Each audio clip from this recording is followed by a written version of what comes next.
2 Pedro, capítulo 3, versículo 10.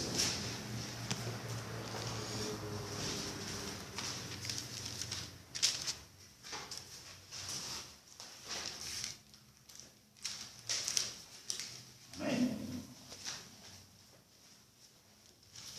Irmão, faz um problema, peça uma pista para ela, fazendo um favor.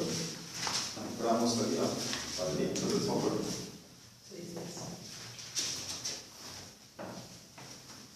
Amém? Quem pode ler para nós?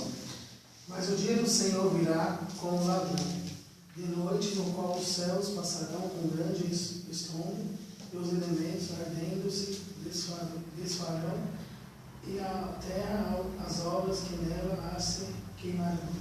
Aqui, o dia do Senhor aqui, nós vamos ver ele em duas fases. Né? Nós vamos ver na fase para Israel, quando a gente vê que Deus entra com juízo em Israel, e aqui a fase para nós, quando nós vemos que Deus vai entrar com providência, né? E que Ele vai, vamos dizer assim, vai acabar com tudo mesmo, porque isso é bíblico. As coisas vão se queimar e vai vir a grande tribulação, que nós vemos que Deus vai arrasar mesmo com essa terra, e o que vai acontecer. Então aqui o apóstolo Pedro, ele está querendo dizer aqui, que do arrebatamento da igreja, muitos não creem no arrebatamento da igreja. Nós vemos algumas denominações teológicas que não creem no arrebatamento da igreja, acham que esse arrebatamento secreto não existe, né? Alguns afirmam que não existe, porque como é que um Deus Todo-Poderoso vai arrebatar o povo secretamente? Então eles divergem nessa questão. Mas aqui, como nós, né, somos arminianos, porque isso é uma linha calvinista, mas como nós somos arminianos, nós vemos e nós cremos que haverá o arrebatamento da igreja. Ao soar da última trombeta, no abrir e fechar de olhos, Deus vai arrebatar a sua igreja. Então, tomem cuidado com isso. Às vezes, não sei se vocês já ouviram isso. Quem já ouviu isso? Que falam que não vai ter arrebatamento da igreja. Né? Nós cremos que haverá arrebatamento da igreja. Alguns não creem. Mas nós cremos. E, biblicamente falando, nós vemos que realmente esse arrebatamento vai acontecer. Porque eles afirmam, porque eles pegam alguns textos, né? Mas nós vemos que tem mais textos que falam que haverá arrebatamento da igreja do que aqueles que falam que não vai ter. E aqui, meus irmãos, nossa leitura bíblica em classe, que está em Isaías capítulo 2, do versículo 2 ao 5, e do versículo 12 ao 17. Pode abrir a Bíblia. Ela me atende.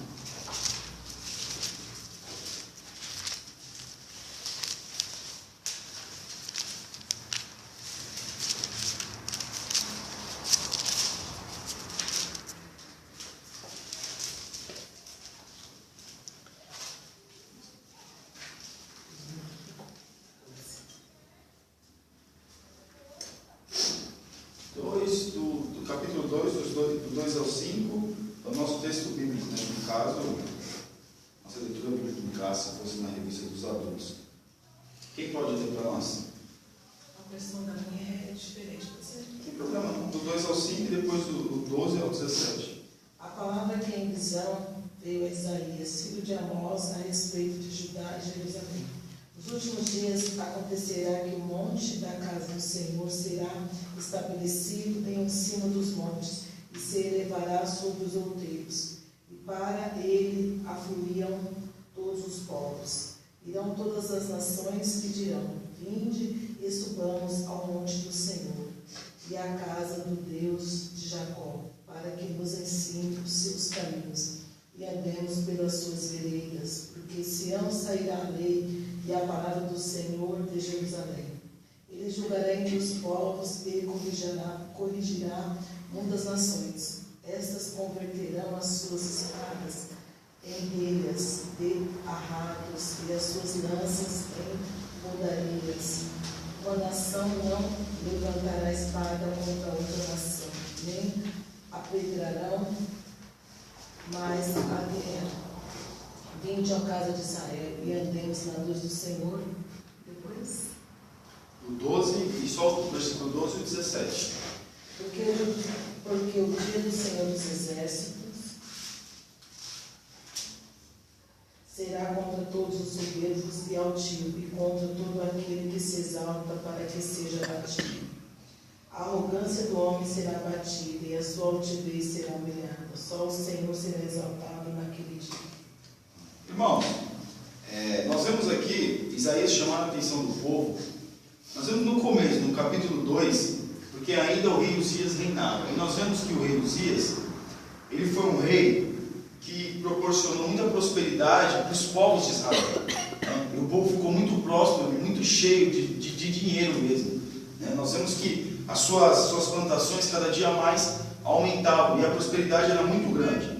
Só que no tópico 1 aqui, eu não vou ler, o que aconteceu com eles? Eles começaram a ficar soberbos, é por isso que está aí. Eles começaram a ficar soberbos acerca daquilo que Deus estava dando para eles, porque eles achavam o quê? Não, nós temos muito, então nada vai vir sobre nós. Então, eles se esqueceram e começaram até, nós vamos ver mais à frente, sacrificar a outros deuses, achando que pelo fato de ter abastança financeiramente, não viria nenhum juízo. Então, hoje, nós vemos que isso também está acontecendo. Não é verdade, irmãos? Quantos acham que pelo fato de ter condições financeiras, acham que nunca vai vir nada contra eles? Então aqui, o Isaías chamando a atenção do povo, porque o povo estava soberbo, estava altivo, achando que era mais do que realmente aquilo que eles eram. Então nós vemos que Deus entraria com providência. Que Deus entraria com providência naquela causa, e que eles com certeza pagariam por aquilo que eles estavam fazendo, porque eles estavam rejeitando aquilo que Deus tinha dado a eles, aquilo que Deus tinha proporcionado a eles, e eles estavam fazendo o quê? Achando que nada viria contra eles, achando que poderiam viver uma vida regalada, uma vida ao qual nenhum juízo viria. Então, meus irmãos, aqui, na parte de riqueza e prosperidade, é aquilo que nós estávamos falando. Os governos estavam acumulando cada vez mais riquezas. Nós vemos que Israel estava prosperando cada vez mais, principalmente no reinado do rei Uzias, que foi um grande rei. Só que no final, quem já ouviu a história do rei Uzias, quando ele chega no final do seu mandato de rei, nós vemos que ele vai, mandato não, porque mandato é para que tem um tempo para acabar, mas o seu governo, nós vemos que quando ele ficou tão soberbo que ele quis até acender incenso dentro do templo. O que Deus faz? Todos os sacerdotes se ajuntam na frente dele. Não, aqui você não entra, porque aqui é só para os levitas. E você vê que o coração dele estava soberbo, e com certeza o povo, vendo ele desse jeito também, achou que também poderia fazer. No final do seu reinado, ele deu um mau exemplo. Então, quando ele vai até os sacerdotes, o sacerdote fala que você não, então eu posso entrar aí com incenso na mão. Quando eles olham uma lepra, já começando a sair a lepra na testa dele, o que acontece? Ele tem que ficar afastado, no caso, numa casa de campo, uma casa afastada, porque nós vemos que na lei de Moisés, os leprosos ficavam afastados, não podia ter contato com a civilização, com o povo, e o seu filho, Jotão, começa a reinar, é o regente, não é o rei ainda, mas ele é o regente. Então, o que acontece, meus irmãos? As grandes coisas que estão acontecendo nos dias de hoje, que nós vemos, é o povo achar que tem condições, porque Deus tem prosperado o povo na igreja. Deus tem prosperado o povo dentro da igreja, o povo está tendo mais condições financeiras. Quem é crente aqui de mais tempo na igreja? Quanto tempo atrás, meu irmão, o povo de Deus era o quê? Era os coitadinhos, era aqueles que precisavam sempre de uma doação, era um ou outro que tinha condições. E hoje? Como não está hoje? Hoje o povo tem mais condições, hoje o povo de Deus tem empresas, não é mais funcionário, é dono da empresa. Deus prosperou, mas alguns usam essa prosperidade para coisas ruins, não para coisas boas, porque o povo aqui está usando a sua prosperidade para coisas ruins, não para adorar a Deus, não para dar o melhor para Deus, porque se Deus prospera o povo, é para quê? Para que a pessoa possa oferecer o melhor para ele, a primazia para ele. E até que nos dízimos, com certeza, eles estavam defraudando. Pode ser o tipo, tudo bem? Pode ser. Bom? Pode ser. Tudo bem? Então, até aqui, meus irmãos, nós vemos que o povo, começa até, com certeza, a defraudar o dízimo, como nós vemos lá em Malaquias. Porque se Deus prospera, pode ser, se Deus dá algo para o povo, é para quê, irmãos? Se Deus dá alguma coisa para mim e para você, por que Ele está concedendo a nós? É para quê? É para se reverter em quê? Vai ser um bom? Vai ficar bem na frente. Eu saio. Vai não. Vai estragar? Não vai. Pode ficar assistindo. Não vai. Então, meus irmãos, o que nós vemos aqui? E outra coisa também. Uma coisa, meus irmãos, é eles terem em abundância e usar. Mas sabe qual era o problema também? Eles queriam cada vez mais. Não pode sentar aqui, irmão. Paz. Amém. Só porque eu falei. Então, meus irmãos, o problema era esse, era a ganância. Porque aqui nós vemos que com certeza, né, até nos sábados que Deus falou para eles não trabalharem, eles estavam trabalhando. Alguns dizem, fazem as contas, que o povo de Israel, no caso, o povo de Jerusalém, de Judá, ficou cativo 70 anos na Babilônia, porque de todos os sábados que eles trabalharam, que não deveriam trabalhar, eles trabalharam. Uma ganância. E nós vemos que hoje é o que está acontecendo. A ganância entrando dentro da igreja. Quantas pessoas deixam de vir para a igreja? Porque às vezes não precisa, porque às vezes não precisa mesmo. E às vezes não tem, o patrão não está nem chamando para trabalhar, o patrão não está nem chamando para poder fazer uma hora extra, alguma coisa a mais. Mas faz por si mesmo. Eu vou fazer porque agora eu comprei o meu carro dos meus sonhos.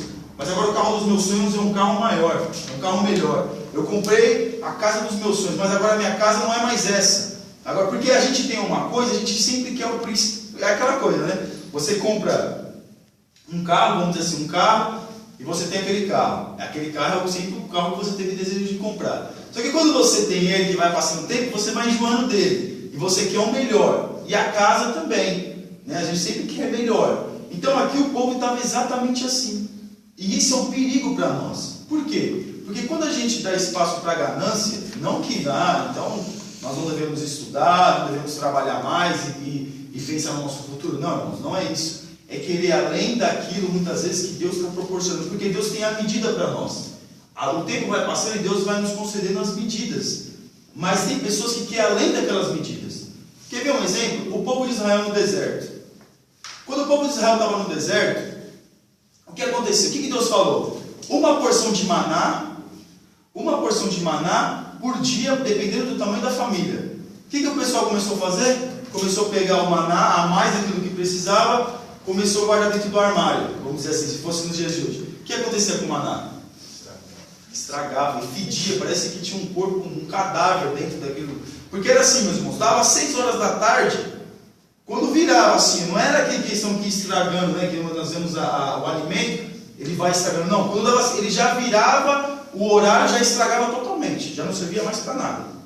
Então aqui o povo estava ganancioso, e isso é um perigo para nós. Tome cuidado com isso, porque às vezes, quando a ganância entra no nosso coração, quando a soberba entra, a ganância também entra. Mas eu sou jovem ainda, mas isso não é só para a gente que às vezes tem condições não, meus irmãos, é para nós também, que somos mais humildes, vamos dizer assim. E aqui eu vou correr um pouco, meu Deus do céu, a corrupção também já existia naqueles dias. Os homens que tinham mais condições estavam corrompendo o sacerdote. Quer ver uma coisa? Será que seria, vamos dizer assim, engraçado eu dissesse para os irmãos que pelo fato de alguém ter mais condições da igreja, comete um pecado, e pelo fato daquele irmão ter mais condições, se abafa alguma coisa, porque ele tem mais condições, por dar uma oferta maior, o dízimo dele é maior? Será que seria estranho se eu dissesse isso? Não? Eu congreguei numa igreja, eu tinha um amigo, e naquela época quem era TI ganhava muito bem.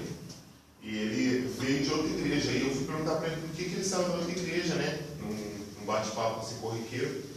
E ele falou assim, porque eu cheguei e fui falar para o pastor que eu tinha caído em pecado de fornicação. E ele falou assim, Deus já perdoou o seu pecado. Com o dízimo que você dá, Deus já perdoou. Aí ele falou, não, mas eu quero entrar na disciplina da igreja, eu quero uma vítima de perdão. Eu quero ficar afastado, eu quero ser instruído e tal. Ele falou, não precisa, porque você é um dizimista fiel, o seu dízimo é alto. Aí ele ficou em choque e saiu da igreja.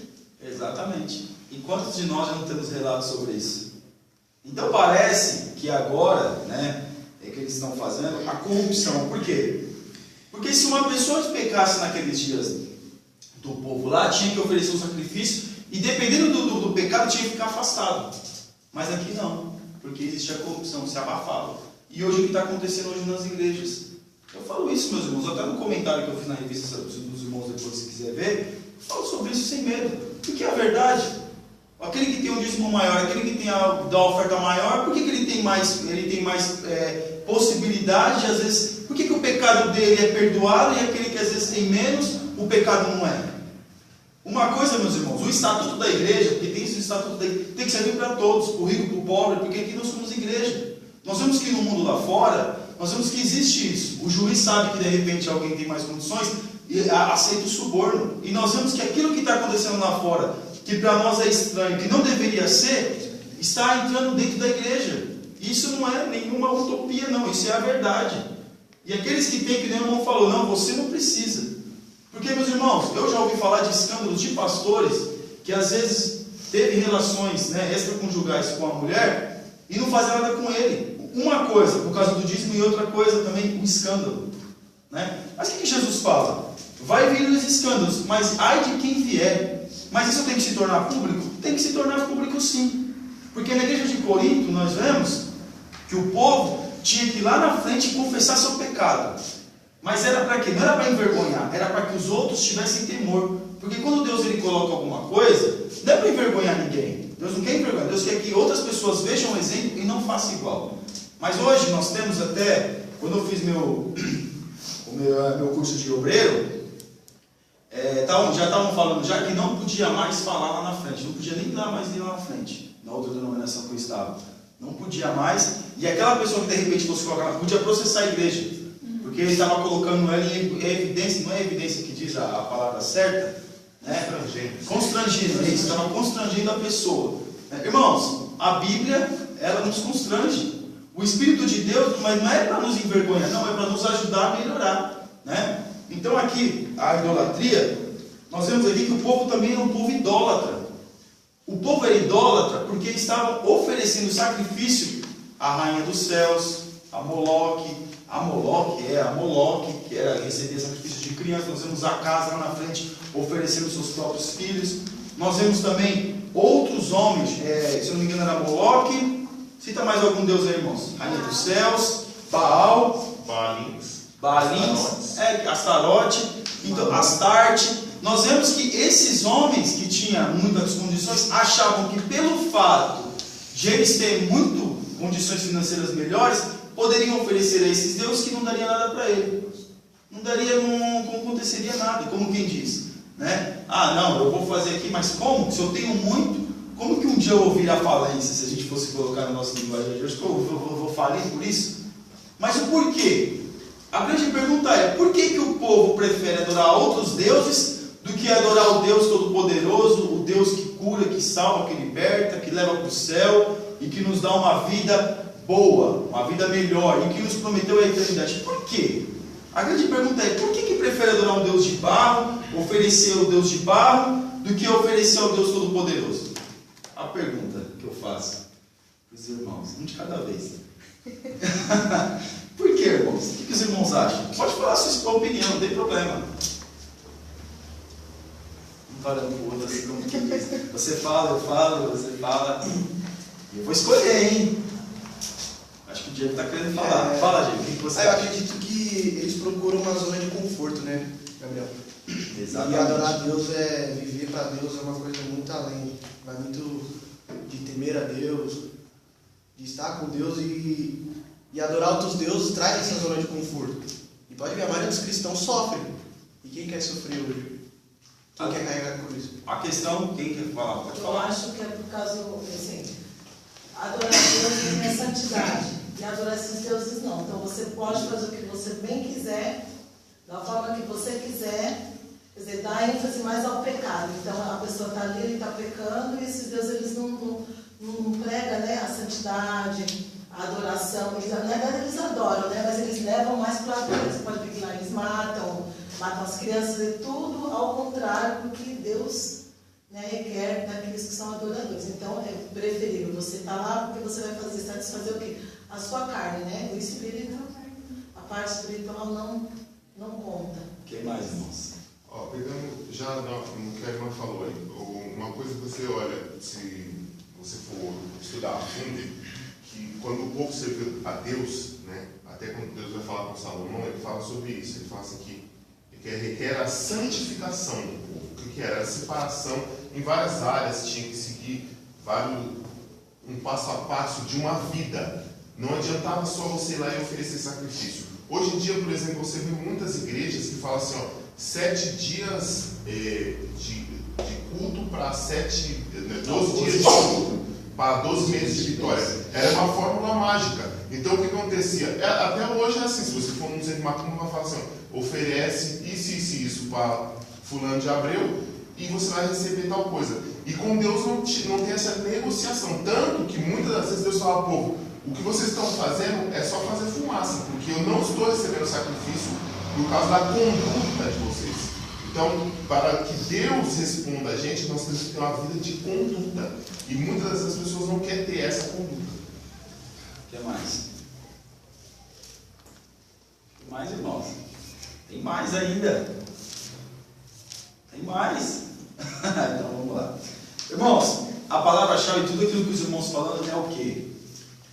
Vamos colocar os deuses a padroeira do Brasil. Que isso é uma afronta a nós. Dizer que Maria, Nossa Senhora é a padroeira do Brasil é uma afronta. Acharam uma estátua, uma imagem de Paulo lá no Rio Quebrada, aí foi lá, reformou, não, agora ela é a padroeira do Brasil. Irmãos, para nós que hoje o Brasil é um país cristão, vamos dizer assim, um país evangélico, é um país inchado, né? Porque a igreja está inchada, né? Nós vemos que a igreja está muito inchada e pouco se fala de Jesus. Mas a questão é, o que acontece? As pessoas andam, pode ver, quem já passou pela Dutra, antecedendo o dia 12 de outubro, eu ando na Dutra sempre, eu vejo lá um monte de peregrino indo para a Basílica, né? Para a Basílica, Aparecida do Norte. O que é mais fácil? Você entregar toda a sua vida para Jesus ou você fazer uma caminhada dessa? De uns 3 dias, eu acho que de viagem, 4 dias, uma semana. O que é mais fácil? O que acontece? A grande questão é, meus irmãos, esses deuses que eles estavam adorando não requeriam arrependimento. Mas Deus, Todo-Poderoso, requer o que do homem? O arrependimento. Então a chave está aí. O homem não quer se arrepender dos seus pecados. O homem não quer deixar aquilo que ele gosta, aquilo que faz bem para a carne dele, como os irmãos falaram. Ele não quer deixar, porque ele não quer se arrepender, ele não quer se submeter a Deus. E para estar com Deus, nós vemos que quando Deus deixa tudo aquilo para Moisés, todos os mandamentos, deixa os 10 mandamentos, e mais as outras leis que teriam, o que acontece? O povo não queria se submeter a essas leis. O povo queria, porque se adorasse a outros deuses, automaticamente eles não deveriam o quê? Se prostrar a Deus. Então eles deveriam o quê? Eles queriam o quê? Adorar esses deuses que não requeriam arrependimento, né? E a Deus Todo-Poderoso ia lá, levava uma oferta, era uma forma religiosa. Mas Deus não quer religioso. Deus quer servo, Deus quer pessoas fiéis. Porque eles também estavam adorando no templo, mas era uma forma errada de adorar. Eles estavam adorando eles estavam fazendo uma forma errada. Às vezes não dava nem os 10%, como nós vemos Malaquias falando do dízimo. Eles davam qualquer coisa. O animal lá estava meio manco, estava meio assim, meio cego, e mandavam para o templo para poder sacrificar. E o sacerdote sacrificava. E o bom, ele guardava para poder fazer negócio. E aí que estava a questão. Porque para os outros deuses, com certeza eles estavam sacrificando melhor. Mas para Deus, lá no templo, para levar para o templo para o sacerdote sacrificar, levava qualquer coisa. É aquela pergunta, meus irmãos. Para Deus, qualquer coisa serve. Mas para Deus, qualquer coisa serve? Não serve. Então aqui, nós vemos que já era uma forma idólatra, a conduta que eles estavam tendo. O dia do Senhor para Israel, qual que seria o dia do Senhor para Israel? O dia do Senhor para Israel, isso aconteceu antes da invasão da Síria e antes da invasão da Babilônia. A Síria invadiu o reino do norte e a Babilônia invadiu o reino do sul. Mas esse dia do Senhor aqui, que até um dos profetas menores fala, não lembro qual que é, não sei se é Joel ou se é Malaquias que fala, mas ele diz o quê? Dia será um dia de angústia. Mas por quê? Porque o povo procurou isso. O povo queria isso. E o que aconteceu? A Síria invade a primeira vez, e a Síria era uma nação terrível. Ela matava mesmo. E não matava assim, não. Matava antes de matar, torturava. E acabava com tudo. Então esse seria o dia do Senhor para eles. Mas muitos com certeza Deus livrou. Mas ali muitos também morreram. E a Babilônia depois invade o reino do sul, no caso Jerusalém, e também dizimam muita gente. Acaba com o templo, derruba o templo. Nós vemos que eles derrubam as muralhas, né? Acabam com a cidade. Esse seria o dia de angústia para eles. E aqui, né, o estabelecimento da paz completa, quando Israel reconhecer o Senhor do Senhor, recebendo o Messias como enviado de Deus para restaurar a nação, então se estabelecerá verdadeira paz e prosperidade. Então, eles estão esperando o restabelecimento da sua nação, né? Mas aqui, puxando um pouquinho para nós vemos que nós estamos vivendo dias de guerra. Nós já tivemos várias guerras, de 1900 para cá, várias guerras, né? E o povo o quê? Clama por paz. Então, o que o anticristo vai proporcionar para o povo? O que aconteceu essa semana, irmãos, lá na França? O que aconteceu? O caminhão lá atropelou um monte de gente. Então, o povo está querendo o quê? Querendo paz. Aí você pergunta assim, mas está vendo? Coitado do povo lá. Irmãos, desculpa a expressão, se alguém quiser discordar, pode discordar. O que eles fizeram com Maomé? Eu não sou devoto de Maomé, mas eles, o que eles fizeram? Aquele Charlie Hebdo lá, é o jornal. Eles riram, não estou dizendo que é justificável, mas fica mexendo com as coisas, que nem fizeram até uma charge, né? Com Deus e o Espírito Santo lá. Com Jesus, né? Coisa terrível, irmãos. Fica brincando com as coisas, ainda mais lá que eles são fanáticos mesmo, eles matam mesmo pela religião, né? E outra coisa também, se a gente puxar, acho que no ano 1500, nós vamos ver que a França foi um dos únicos países que se declarou ateu. Fizeram até um tratado lá e escreveram que seria um país ateu, né? Então nós vemos que tudo o que acontece, às vezes a gente acha, não é por acaso, claro que tem muita vida lá que não tem nada a ver com isso. É que nem o povo de Israel, muitas pessoas sofrem até hoje, os judeus sofreram na Segunda Guerra Mundial, porque no pecado dos seus pais, lá na época de Jesus. Porque o que aqueles homens falaram? Que o sangue dele caia sobre nós e sobre os nossos filhos. Se fosse só sobre nós, né, ainda mais à frente, poderiam os filhos, mas sobre nós e sobre os nossos, ou seja, sobre a nossa descendência. Então o povo hoje clama por paz. Hoje alguém tem paz? Hoje alguém tem segurança? Nós não temos.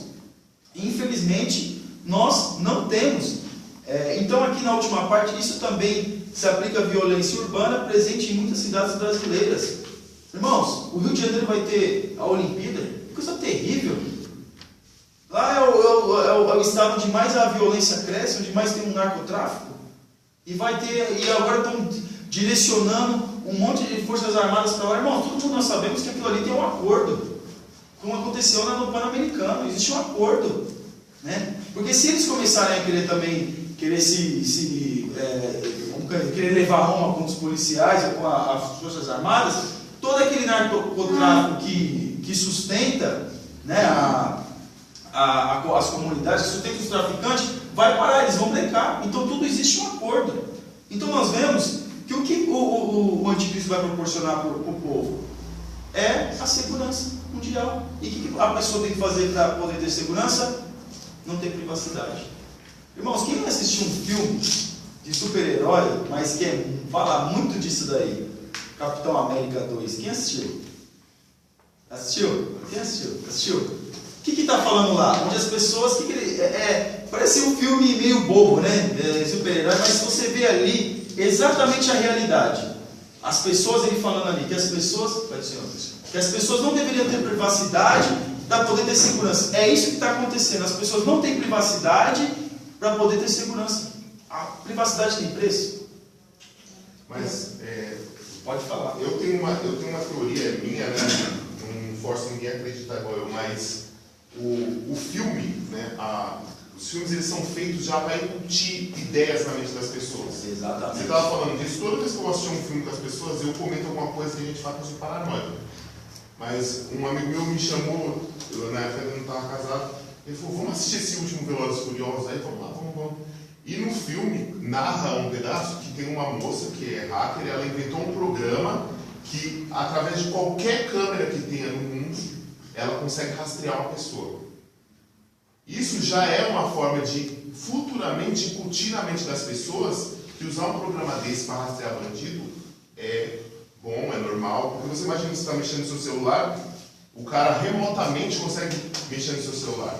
Dizem. E isso tudo já é uma coisa para fazer a plataforma para a vinda do anticristo. Porque você imagine, para aqueles que ficar e não quiserem aceitar o evangelho, ou até mesmo quando começar uma perseguição ferrenha contra a igreja, que eu acredito que antes da vida de Jesus, ainda vai haver uma perseguição. Mas, quer ver uma coisa? Quem sabe que o computador aberto, que tem aquela câmera lá, desligado, ainda consegue gravar? Dizem que isso acontece.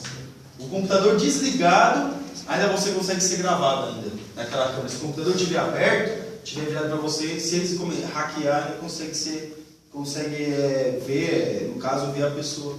Tem um seriado... Na TV também consegue. Hã? Na TV também consegue. Na TV também consegue. Smart TV. Smart TV também consegue. Então nós vemos que até tem alguns seriados, que eu estava assistindo o The Blacklist, que fala de algumas coisas, até as doenças que nós temos aqui, todo mundo sabe que são doenças inventadas, para eles poderem vender remédio. Todo mundo sabe disso, não sabe, irmãos?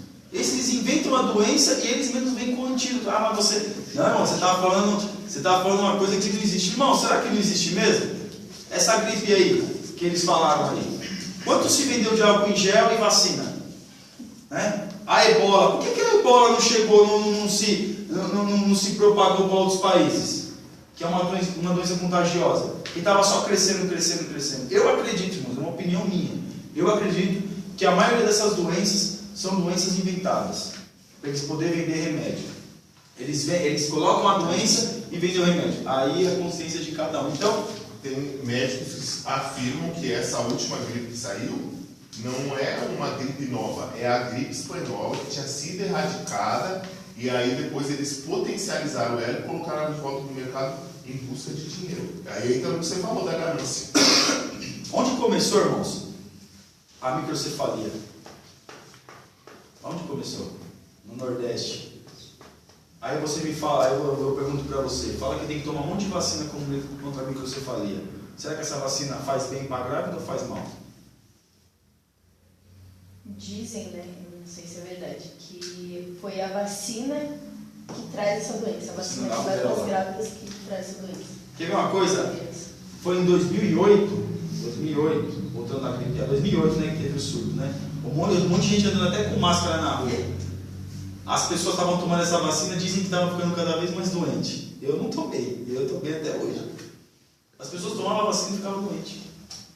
Então, meus irmãos, o que vai acontecer? Nós falamos de Israel, o que vai acontecer para nós hoje? Qual é o dia do Senhor para nós hoje? É isso. É Deus entrando com providência no mundo e o povo sofrendo. Mas, aí a pergunta do profeta que eu não me recordo é: para que você quer este dia? Vai ser dia de angústia, dia de terror. Não vai ser dia de bênção. Mas nós queremos esse dia não para que o povo sofra. Não para que o povo Deus venha entrar com providência na vida do povo. Não. Nós queremos esse dia porque nós queremos estar com Cristo. Então aqui, tudo está levando para quê? Para o anticristo. Para ele vir dominar, que aí não vai ter... Por que falam que não vai ter doença? Né? Que não vai ter muitos males. As pragas nas grandes plantações não vai ter. Até nesse seriado aí fala de uma praga que tinha sido criada em laboratório, que ia ser lançada e que aquele laboratório ganharia muito dinheiro porque já estava com o antídoto pronto. Aí você me diz, mas é só um filme, é só um seriado. Mas é só um filme, é só um seriado mesmo? Eles estão falando abertamente. Somos nós que muitas vezes não queremos aceitar. E aqui, meu Deus, 9:25. Como será esse dia? A Bíblia se refere a ele como um dos mais terríveis diante dos acontecimentos aos que ficarem. Então, é isso que nós estamos falando. Vai ser dia terrível. No começo vai ser tudo bom. Mas e depois? Meus irmãos, o Apocalipse, quem já leu o Apocalipse aqui? Alguém vai dizer, mas isso é só alegórico. Mas irmãos, imagine se mesmo com toda a alegoria ainda for acontecer 10% do que está falando lá. Como que não vai ser? Vai ser um caos, isso aqui vai ser um caos. Diz que as pessoas vão querer morrer, a morte vai fugir deles.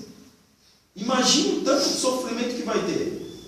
Então aqui, esse dia, para nós que estamos esperando o arrebatamento da igreja, quem não chegou no começo, vou repetir, muitas linhas teológicas não acreditam no arrebatamento da igreja. Acham que não existe um arrebatamento. Acho que não existe, Jesus não vai arrebatar as pessoas ocultamente sem ninguém saber. Acho que primeiro a igreja vai passar 3 anos e meio aqui na terra, e quando começar a grande tribulação, é que o povo vai ser arrebatado. Nós, arminianos, eu não sei se todos concordam aqui, mas nós esperamos o arrebatamento da igreja. Ao soar da última trombeta, porque a trombeta soará, e no abrir e fechar de olhos, nós subiremos para com Cristo.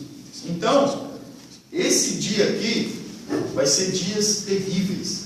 No começo vai ser tudo bem, as pessoas vão ser prósperas, vai ser mais ou menos tudo mais ou menos na mesma condição financeira. Claro, vai ter rico, vai ter pobre, mas todos vão ter boas condições financeiras. Mas e depois? Como vai ser depois? Então aqui, para nós... Pode falar. Repentina destruição na cabeça. Repentina destruição. Fala que... Estamos falando aqui, se a gente for subir, vou até falar um pouquinho do Apocalipse, já que nós estamos falando disso, que a estrela do absinto vai cair em alguns lagos. E algumas, vamos dizer, se a gente fosse ver... Lá ele está falando lagos, né? Mas... não, está falando lagos não. Está falando outra... Está falando mares... está falando mares... Mas se a gente fosse ver para nós também represas, porque aquele dia não tinha represas, eles não acumulavam tanta água, apesar que já tinha algumas estruturas, mas represar água, que nós fazemos algumas represas construídas, não. Vai cair e a água vai ser contaminada. A água vai ser contaminada, a água do mar vai ser contaminada, os peixes vão morrer, como nós vemos, às vezes estoura um casco de um navio, um petroleiro, o que acontece? Quantos peixes morrem? Milhares de peixes morrem.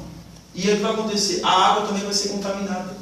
E até fala que haverá um dia no Apocalipse que as pessoas vão ter a medida para comer. É que nem quem já viu uma reportagem em Cuba, que as pessoas têm as suas medidas para poder consumir.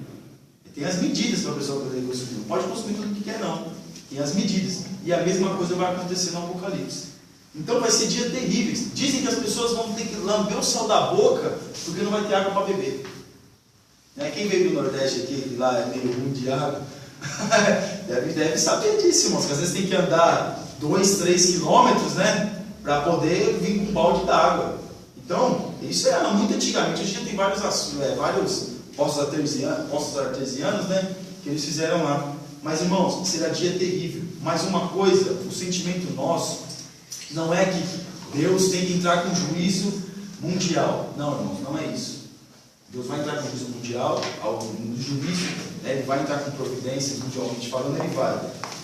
Mas eu digo, pode não. Deus abençoe, irmão. Mas uma coisa nós temos que desejar: o dia do Senhor, o arrebatamento da igreja, para nós estarmos com Cristo. Não é que Deus vai entrar com juízo e o povo venha sofrer. Isso vai acontecer? Claro que vai. Mas o nosso sentimento é estar com Cristo, né? Porque hoje se fala muito, né? Não, você vai ver, quando eu estiver lá no céu, você é assim, esse mundo vai queimar. Não, irmãos, não é esse o nosso sentimento. O nosso sentimento tem que ser, nós temos que desejar que todos venham chegar ao arrependimento. Mas é claro, nem todos vão querer, não todos querem se arrepender. E aqui, vamos fechando aqui, a atitude diante do dia do Senhor, né? Vou ler rapidinho. Precisamos cuidar para não ficarmos focados no quando e no como será o dia do Senhor, a ponto de nos esquecermos de que está voltando. A atitude deve ser de grande expectativa para com a amada das nossas almas. Amado das nossas almas. Aquele que por nós deu sua vida para nos resgatar da morte do inferno, jamais a riqueza, a prosperidade ou o trabalho devem servir de impedimento para a expectativa da espera. É engraçado, irmãos, eu vou terminar aqui. É engraçado. Quantos hoje querem que Jesus arrebate a igreja? Pode falar. Não, eu quero. Você quer também? Você quer? Agora, quantos vocês conhecem que falam: não, Jesus, não volta agora não, dá um tempinho aí. Quem já ouviu falar nisso? Eu vi no meu namoro. A gente nem casou, foi a gente casa no céu. Vai casar logo com Jesus. Mas, irmão, parece que é engraçado, mas tem muita gente que não quer a volta de Jesus. Não quer. Fala assim: não, agora não, espera mais um pouquinho, primeiro eu vou aproveitar um pouquinho essa vida, vou aumentar um pouquinho meus bens materiais, vou fazer uma faculdade. Não, irmão, tudo isso é bom, mas você não pode transpor isso acerca da volta de Jesus. Não pode falar: não, Jesus, segura um pouquinho aí no céu aí, dá um tempinho aí, depois o Senhor volta. Primeiro eu quero me realizar, sentimentalmente, financeiramente, economicamente, na vida familiar, em todas as áreas da minha vida eu quero me realizar. Aí depois o Senhor volta, depois que eu tiver aproveitado, depois que eu estiver casado, aí o Senhor volta, né? Mas é a verdade. Por quê? Porque hoje nas igrejas se pregam o quê? A vida nessa terra. Então o povo fica preso tanto nessa vida, tanto na ótica dessa esfera da nossa, que nós estamos vivendo hoje, que se esquece que nós temos que desejar a volta de Jesus. Irmãos, quando o apóstolo Paulo fala, se não me engano é 1ª e 2ª Coríntios, capítulo 12, que aquilo que ele viu no céu, que ele ouviu, que ele nem viu, que ele ouviu, eram coisas inefáveis, que o homem não poderia, não tem condições de ouvir. O que será que tem lá, irmão? E aí a gente fica preso nessa, vamos dizer assim, nesse lugar, nessa terra, lógico, nós precisamos viver aqui, nós estamos vivendo aqui, mas desejar viver aqui mais do que viver com Cristo na eternidade. Irmãos, por isso que existe aquela bendita daquela teologia da prosperidade. Lógico, o povo de Deus tem que ser próspero, muito bem, claro, graças a Deus, mas isso não pode, meus irmãos, não pode, né, ser mais do que a volta de Jesus. Nós temos que desejar a volta de Jesus todos os dias e estarmos preparados para a volta dele. Porque às vezes a gente acha engraçado, mas muitos não querem a volta de Jesus. Como o povo aqui, o povo de Israel, lá no Antigo Testamento, eles achavam que não vai ter juízo, não vai ter dia do Senhor. Isso é coisa que vai acontecer lá muito, muito distante da nossa vida. Não, irmãos, nós estamos vivendo esses dias. Uma opinião minha, a palavra de Deus nunca se cumpriu em 15 anos, depois que virou ano 2000, 2013, começou a se cumprir a palavra de Deus assim, ó, muito rápido, em todas as áreas da sociedade. Pode perceber, se a gente começar a analisar o que tem na sociedade e o que a palavra de Deus está se cumprindo, nós vemos que a velocidade é muito grande. E a tendência é se cumprir cada vez mais. Destruição da família, destruição da sociedade, ninguém respeita mais ninguém, ninguém mais considera mais ninguém, entendeu? Você não pode confiar mais em qualquer pessoa. Irmãos, antigamente, não quero ser saudosista, mas as pessoas, antigamente era assim. A área da tecnologia, as pessoas não se conversam mais, a pessoa está lá de frente, ela está mandando mensagem, as pessoas não têm mais contato, não tem mais. É como no filme do Sylvester Stallone, já que todo mundo está aqui, todo mundo é jovem aqui, que esse é aquele filme do Wesley Snipes, muito antigo esse filme. Demolidor. Não é Demolidor. É Demolidor, que ele faz, a mulher fala assim, agora a gente vai, como é que é fazer amor, como é que é? É que ele coloca um capacete assim, e ela também vai ficar lá, irmãos, daqui a pouco vai chegar nisso aí, e não está longe não, entendeu? Porque aí cai dentro do que você falou também, porque na história que é narrada, fala que no futuro teve tantas doenças que as pessoas não se tocam. Elas não se tocam. Quando elas vão ter filhos, elas vão no laboratório fazer filho. Naquela época, falar fazer um filho no laboratório, o povo dá risada. Hoje, o que acontece? Está parecendo o desenho dos Jacksons, né? Uma coisa que eu vou falar aqui que é verdade, é o seguinte: quando o dono da Apple morreu, ele deixou já planos para não sei daqui quantos anos. Isso leva você a subentender que muitas das coisas que as pessoas acham que não iam vir, que achavam, quer dizer, no caso, que não iam vir, já estavam esperando um momento pré-determinado para ser lançado. Quer ver uma coisa? Vamos subir já. Às vezes você acha que está comprando o último iPhone, mas ele já tem um iPhone, qual é o iPhone que está agora? No 6? 6. Acho que já tem um iPhone 10 que já está fabricado. Eles ficam colocando assim, é um aplicativo a mais, aí depois é um aplicativo não, é uma... Quem conhece aí de tecnologia pode falar, vai, o que tem um iPhone a mais aí? São as configurações, né? É uma configuração, aí ele aumenta um pouquinho para vender, a história de vender. Aí é assim que está acontecendo. Mas eles já têm tudo isso, toda essa inovação tecnológica, eles já têm todas. Vamos dizer assim, já está muito avançado. Então ele está dando as migalhinhas para o povo ir comprar e consumir. Então, meus irmãos, tomemos cuidado, sabemos que nós estamos vivendo dias difíceis, amém? E que ore mesmo, irmãos, ore e deseje o dia do Senhor, mas não deseje para que o mundo, a humanidade venha ver o juízo de Deus, não, para que nós venhamos estar com Cristo. Amém? Amém. Deus abençoe os irmãos, em nome de Jesus, e na paz. Muito obrigado, irmão. Vocês estão combinados.